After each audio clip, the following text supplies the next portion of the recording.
পটুয়াখালী ও যশোরে নতুন ইপিজেড স্থাপনের কাজ চলমান রয়েছে, যেখানে প্রায় 2.5 লক্ষ কর্মসংস্থানের সুযোগ সৃষ্টি হবে।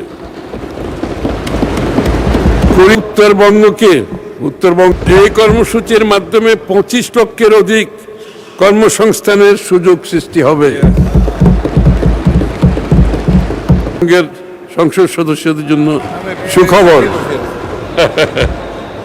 উত্তরবঙ্গকে কৃষি হাব হিসাবে গড়ে তুলতে 3000 কোটি টাকা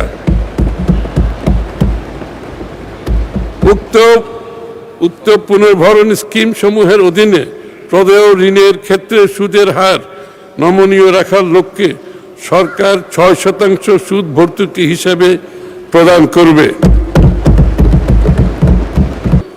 নতুন ইপিজেড স্থাপনের কাজ চলমান রয়েছে, যেখানে প্রায় 2.5 লক্ষ কর্মসংস্থানের সুযোগ সৃষ্টি হবে। কুড়িগ্রাম, নীলফামারী, চাঁদপুর, কুষ্টিয়ায় নতুন অর্থনৈতিক অঞ্চল স্থাপনের কাজ শুরু হয়েছে। স্পিকার, সম্ভাবনাময় দেশসমূহের সাথে free trade agreement, preferential trade agreement, economic partnership agreement সহ বিভিন্ন বাণিজ্য বিনিয়োগ সহযোগিতা চুক্তি সম্পাদনে উদ্যোগ গ্রহণ করা হয়েছে। রপ্তানি বহুমুখীকরণের লক্ষ্যে আর্থিক খাতকে ব্যাংক গ্যারান্টির বিপরীতে শুল্কমুক্ত পণ্য খালাস সুবিধা প্রদান করা হয়েছে।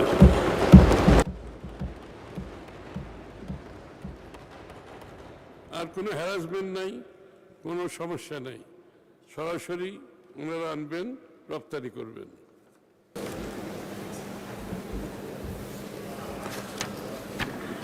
কৃষিজাত পণ্য, লাইট ইঞ্জিনিয়ারিং, ফার্মাসিউটিক্যালস, ইলেকট্রনিক্স, স্বর্ণ, ডায়মন্ড সহ সম্ভাবনাময় সকল শতভাগ রপ্তানিমুখী খাতকে কাস্টম বন্ডেড সুবিধা অথবা শুল্কমুক্তভাবে ব্যাংক গ্যারান্টির সুবিধার আওতায় পণ্য আমদানির সুযোগ প্রদান করা হয়েছে। ওনাদের বন্ডের মাধ্যমে মাল আসবে, রপ্তানি হবে, মাঝখানে আর কিছু নাই।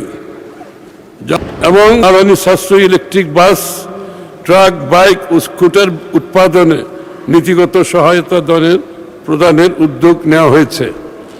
বেসরকারি খাতে ঋণ প্রবাহ সহজীকরণে বাংলাদেশ ব্যাংক 60,000 কোটি টাকার স্টিমুলাস প্যাকেজ 2026 ঘোষণা করেছে, যার মধ্যে 41,000 কোটি টাকা রিফাইন্যান্সিং তহবিল, 19,000 কোটি টাকা বাংলাদেশ ব্যাংকের নিজস্ব তহবিল। এই তহবিলের আওতায় 5টি প্যাকেজ নিম্নরূপ: বন্ধ কলকারখানা চালুকরণ ও সেবা খাতের জন্য 20,000 কোটি টাকা,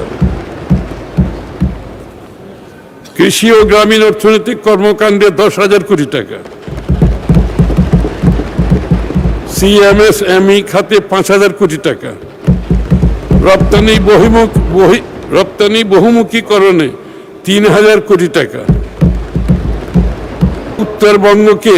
উত্তরবঙ্গ এই কর্মসূচির মাধ্যমে 25 লক্ষের অধিক কর্মসংস্থানের সুযোগ সৃষ্টি হবে।